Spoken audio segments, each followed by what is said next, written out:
Hello, and welcome to I Hate Talking, a podcast about talking, including etymology, frustrating topics, current events, and other random subjects. I'm Adam. And I'm Steph. We are married, and we invite you into these discussions with us as we talk about the good and the bad of talking. We hope you enjoy today's episode.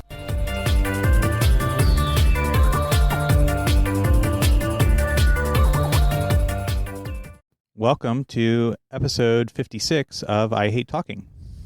Hi, everyone.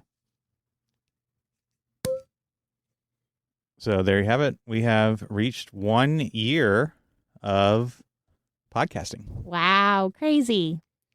So we'll celebrate with a little bit of champagne.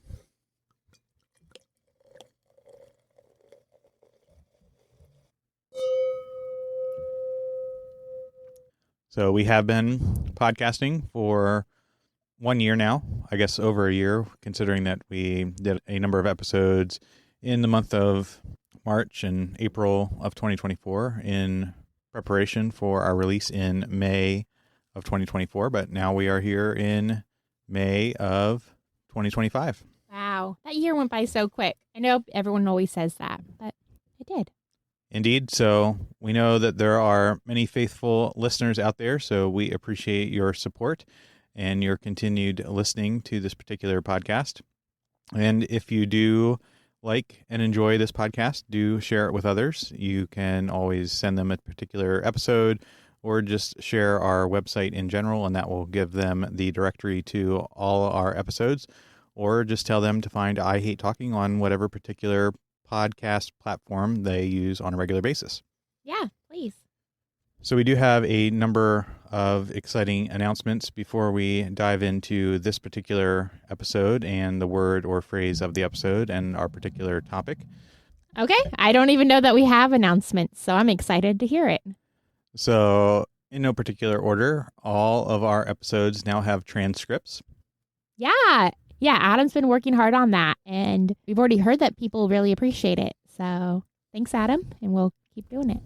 And likewise, we're working on revising and enhancing some of our previous episodes' show notes to make them easier to find, more relevant, and that way, if you do want to go back and find a previous episode, you can hopefully search it and based on the enhanced show notes, be able to find that. Mm-hmm.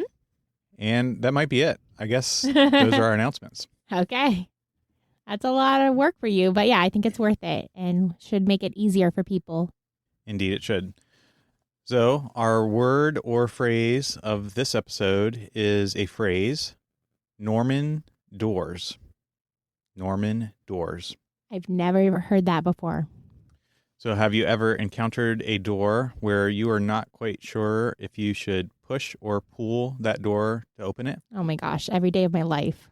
Or maybe even the door slides to the left or to the right. Oh, yeah. Maybe later we can talk about my black eye I got from a door once. We might have to, because I don't necessarily know if I can recall the exact scenario. But Norman door, that particular phrase, is the description given to doors where the mechanism in which to open it is not clearly or very well understood by the user upon first inspection of the door. So is it just a term for it, or is there like a specific Norman door? So the term is basically and generally applied to any door that is difficult to understand its use. So this could be a door that has a outward facing handle that you actually have to push to open, where normally you would interpret that handle meaning that you have to pull it. Or it could be a door with no handles at all, which, doesn't look easy to open at all, but you have to push it in some form or fashion. Or like I said, maybe there's even doors with handles that look like you may have to push or pull, but they are actually sliding doors. So is it more of a relative term then? Because some people I feel like don't have a problem with doors. So would it be a universal door that's a problem too? Or is it relative, like it's a Norman door for me? It is generally, I think now, sort of a relative term that it can apply to any door that is difficult to understand its use or just confusing to use. And to your point, maybe there are levels of understanding that people have or do not have when it comes to particular doors that maybe there will be a Norman door to someone and a normal door to others.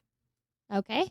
We have one of our children is really into design fails currently. There's like YouTubers that do it. And he gets such a kick out of design fails, especially for doors. Because, yeah, it'll say like pull, and it's an obvious push. Like, so they have the wrong label on it. Would a Norman door also be considered, like in these design fails he watches, how the door won't fully open because there's an object in the way? Or is it specifically how it opens, period? Yeah, it has more to do with its particular use. So the push-pull example, or there's some examples where there might be a handle that appears to turn but actually doesn't do anything, or perhaps does turn but it only is there for aesthetic rather than actual function. So it's not necessarily to do with anything that prevents the door from functioning properly, just more to do with understanding how to use it in general. Okay. Yep. So the source of this particular phrase comes from it being named after a design guru named Don Norman. So basically, this particular designer, Like it was named after him because he did really bad design fails, or he noticed the design fails. I guess my question is he proud that the concept's named after him? yeah, I'm struggling to find that information because it is certainly named after him. So I think he would be perhaps proud in the fact that he was the one to first identify and name this sort of particular experience that people have using certain doors.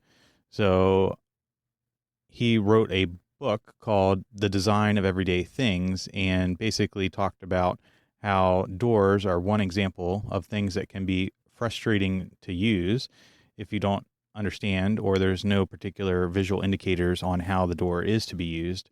So this particular gentleman was a advocate of people-oriented design.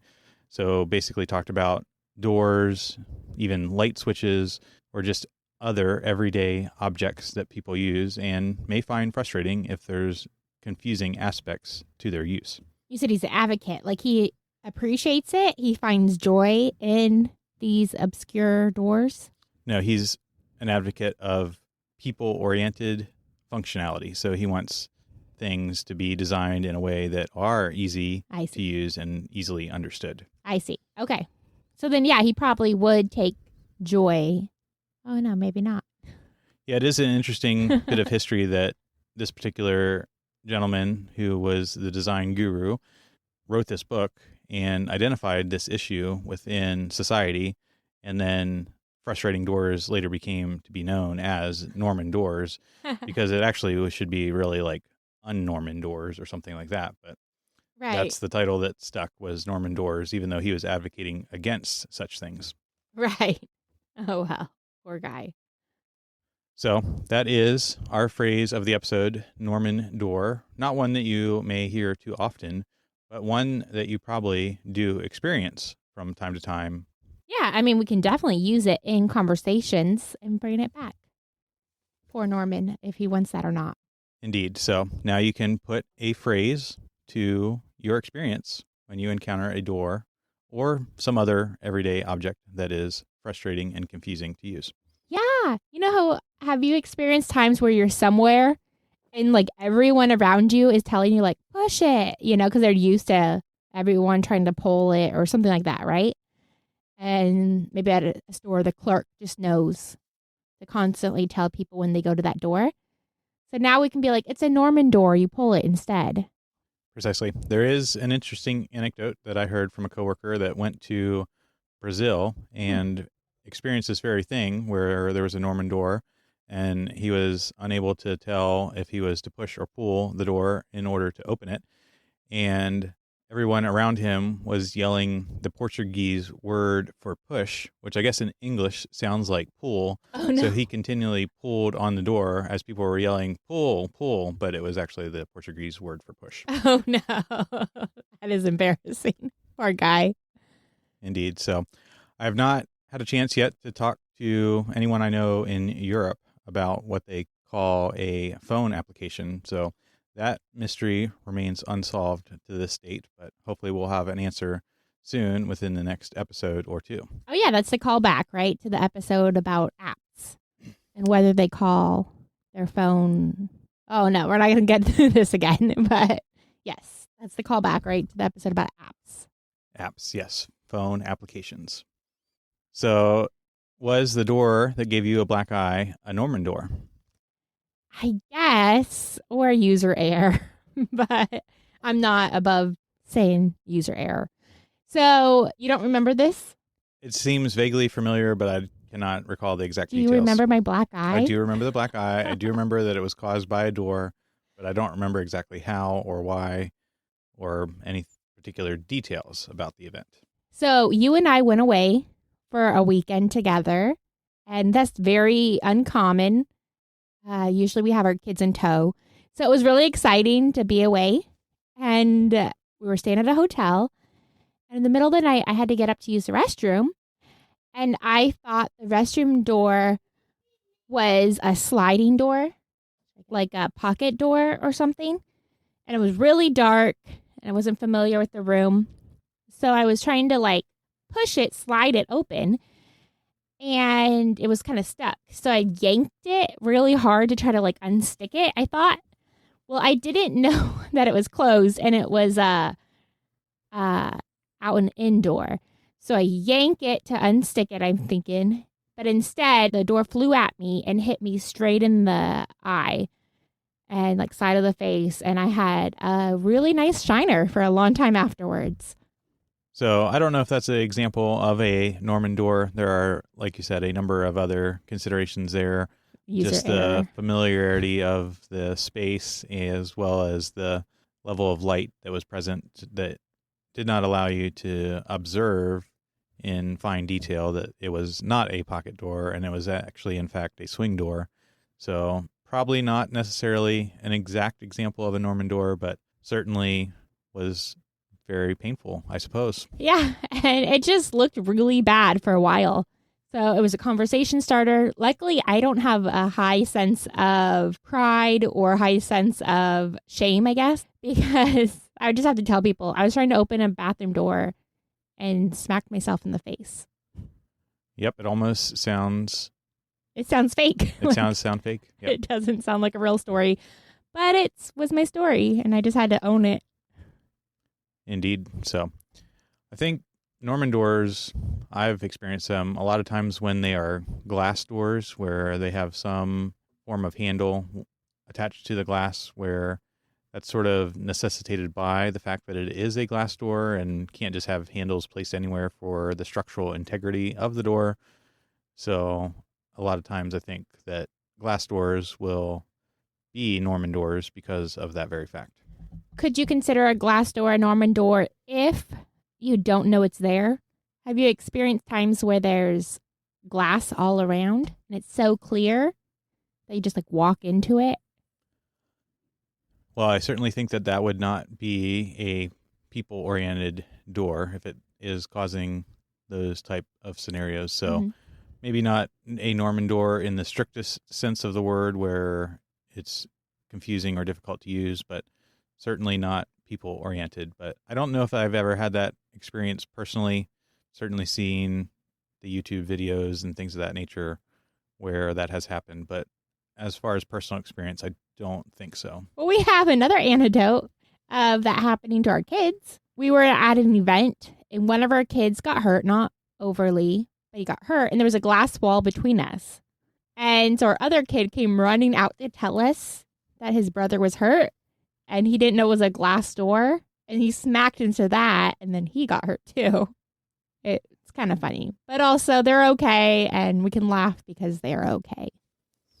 Indeed. So lots of things that we can think about as we think about Norman doors or just Norman objects where we want to not only experience the world in a understanding way, but also if we are in positions to design things that people use, that we want to consider these things as well, that we can make it people oriented so that whatever we are designing, whether that be a door or some sort of other physical object, or even a phone app, that we are considerate of how people will use those things and make it straightforward, easy to understand, and intuitive. Yeah, think about it. Would Norman be proud of this? Would he approve? And if not, don't do it. Or do it in a way that Norman would approve. Mm-hmm. So that is our word or phrase of the episode, Norman door. And now we will move on perhaps to any other topics that we would like to consider for this episode. We would like to hear from you, our listeners, any particular thoughts on either this episode or previous episodes. If you do have a suggestion for a word or phrase of the episode, you can always send us a text on the link in the show notes, or send us an email, or leave us a comment on any podcast platform that you particularly are using. And to that end, I guess perhaps what has been your favorite episode to either record or listen to? You're asking me? I'm asking you. You're the one I'm talking to right now. Certainly the listeners can let us know, but you are the person I'm talking to in this immediate moment. Okay, give me a second. Let me think. Okay, well, my first thought was the airplane one. And we did relatively recently with all the aviation errors that went around. Was it also the conspiracy one? I felt like I learned a lot during that one. So we did touch on conspiracy theories during the airplane disaster episode. The main one that we started talking about that was the September 11th episode. Oh, okay, yeah. And then the other one that pops in my head that I just enjoy is the very first one I led, because you definitely take the reins of this, and I'm just along for the ride. But one time I led it, and you hated the episode. But we got a lot of feedback from people I know. So I think because they know my sense of humor, or they know me well, but they were like, hey, I liked that. And so I think because they know our dynamic, they knew that you were off. I don't know if other people necessarily noticed or knew, but they knew that you were off your game that episode. I forget what it was, but I found joy in that one post-recording because people noticed. I think that one is called like Chaos or something like that. Yes, I believe that was episode 12, the Chaos episode. And I think even though I perhaps did not enjoy it in the moment, it was a turning point for the podcast in general, because I think up to that point we had been a little bit more structured and had always had a plan, or even really a firm outline in terms of what word or phrase we were going to do, what topics we were going to cover, even down to some of the specific points of those topics. And that was the first episode that we did not have any of that. And we've done a number of episodes much more loosely since then, where we know the word and the topic, and that's about it. So I think that has helped the podcast in general, at least in our composition and recording of episodes.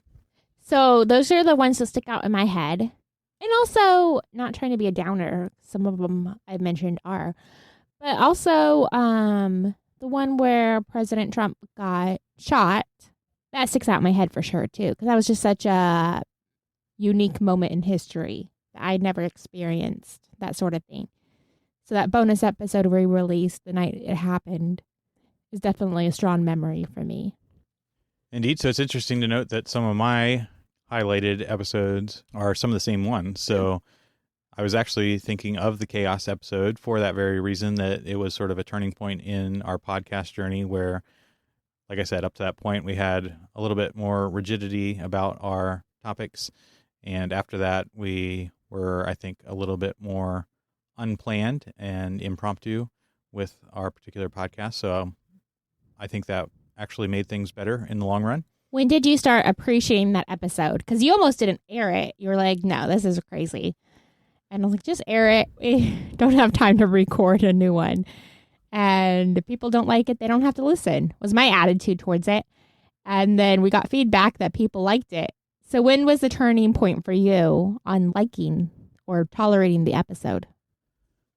Yeah, it was probably many episodes later because I think we actually had planned some things after that episode. So immediately after that episode, we did some of the things on money and money dysmorphia and that mini series that we did, the 3-part mini series. Oh, yeah. People like that.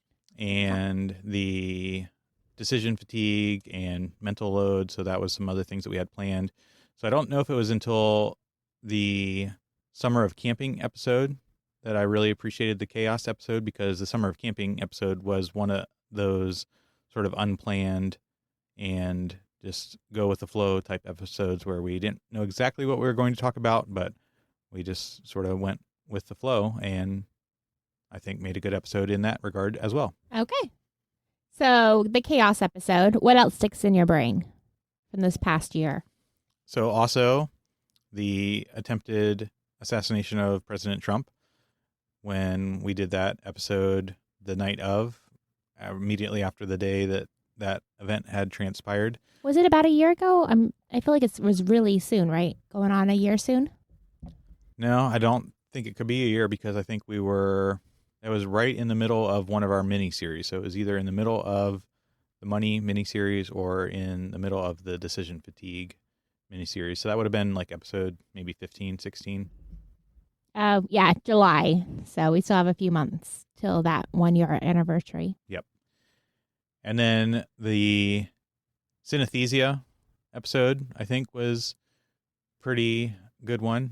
We got a lot of positive feedback on that one, and that one was actually, I think, recently one of our most downloaded episodes. That one is interesting.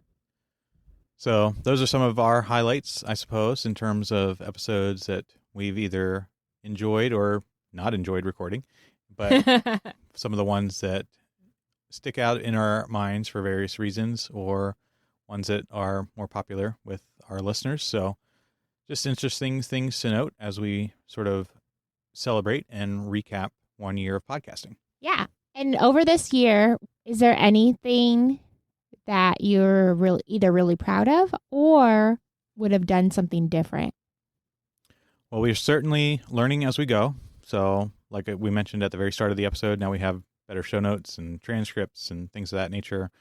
I think we've done a pretty good job with just the quality in terms of both sound quality and production quality. And hopefully, in my mind, we have relevant and useful content when it comes to things that we talk about. So that is part of the reason that we started podcasting in general, which I believe that was episode 10, our origin story. Mm-hmm. So that is, I think, something that I am proud of in terms of things to do differently. I don't know if we could have a better schedule on production and editing. Sometimes we're waiting to the last minute, but perhaps those have been episodes that are some of the best. I don't know. I'd have to go back and sort of look and see when we did the actual recording and post-production edits and publication to see.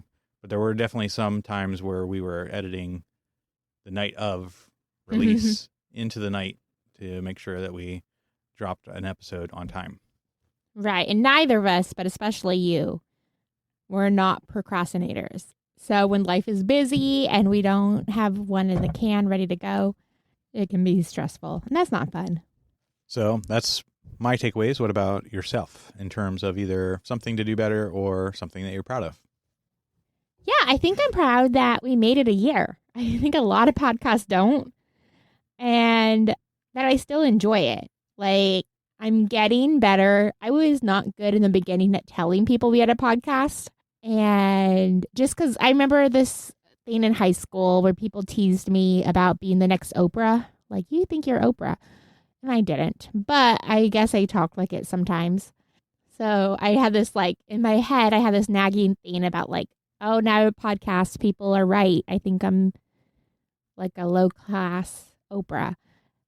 So I've had to struggle with that. Like, I do this because I enjoy it, because I want to be with you, and because I want to do something valuable for society or for, I don't know, anyone who wants to listen. So I've had to work with that about, like, why I'm doing it and stop those negative thoughts in my head of what was high school 25 years ago, people teasing me about it. So if you meet somebody new or you have a new social circle, is this going to be something that you would tell people about, or you would still sort of keep in the background until later? For me, I still would keep it in the background. I put it in our Christmas card. We sent out a Christmas card and I almost didn't put it in, but I did. And mostly because who we send our cards to, we don't send them to everyone. It's just our close circle or like some older people that don't necessarily have like social media. So I did that and I thought about that for a long while. Does this go on the Christmas card or not? But I think I would not tell people. There's still a fair amount of people that don't know that we do this, that I interact with on a very regular basis. But if it came up, I feel like I'd mention it. So like if they were talking about their favorite podcaster or something, or they shared a podcast episode with you or something like that. I don't even, maybe. I'm like, my favorite podcast is called I Hate Talking. You should listen. No, I wouldn't do that. I might possibly. It depends on the context of why they're talking about a podcast. We were somewhere recently and one of our kids told somebody and they were like, whoa, really? And it was another kid and his mom. And the kid was so impressed. Like, I was like, oh no, it's not like that. But I didn't want to shut it down too much because our child was so proud of it that they were announcing it. And this kid was obviously impressed. So I just kind of laughed it off. I was like, yeah, it's fun. So I'm not there yet to pass out business cards.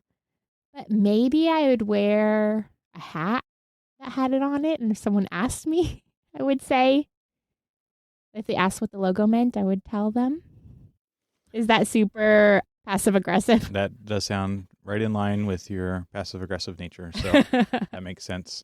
So maybe that will be an announcement next year or sooner. Merch. Maybe we'll have merch. Who knows? Okay, can we talk real quick? I want to hear yours if you would tell people. But I'll put it on Instagram. I haven't been good about posting on that lately. But I'll put it on there. Our cups I made us. When we decided, maybe I mentioned this earlier, when we decided to do this and you created the logo, I was like, oh, I'm going to make us cups, like coffee cups. We can drink coffee while we record. And both of our favorite cups, or one of our favorite coffee cups, is oversized. So I ordered their oversized mug size online, not looking at sizing. And these are ridiculously large. They're comical. Mine looks like a soup bowl. And so we don't use them. They just sit as a decoration.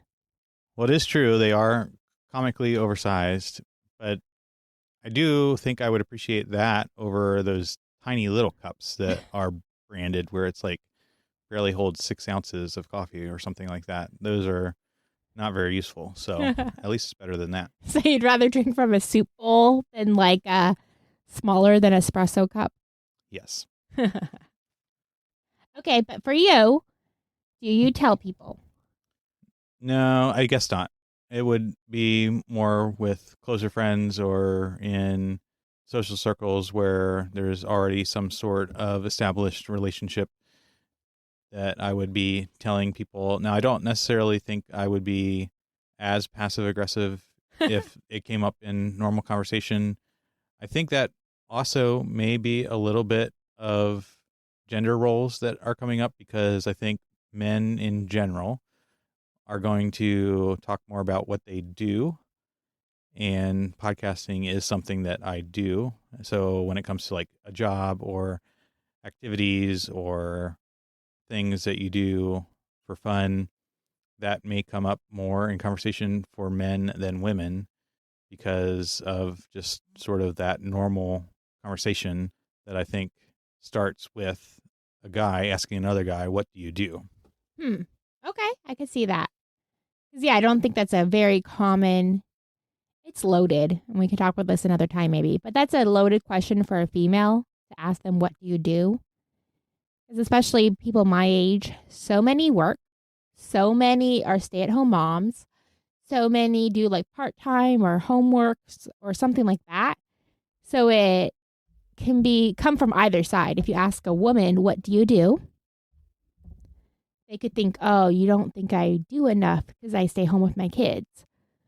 Or on the flip side, sometimes if I ask someone that, they think I'm judging them like, oh, well, I work, so she must not think I'm a good mom or something, which I don't think that at all. So it's so loaded for a girl, where a guy usually works. Some stay home, but I think the majority work versus being a stay at home dad. Precisely. So perhaps a good topic for next time. But I think this is a good spot to end this particular episode. So, like we said at the beginning, if you did enjoy this episode, like and share, subscribe, and tell your friends about this podcast and our celebration of 1 year. And also, as we said, if you would like to submit any feedback, leave comments, send us a text, an email. You can even suggest future words or phrases of the episode or future topics that we might discuss. So, from your friends at I Hate Talking, until next time, remember, it is only through talking that we begin the journey to understanding.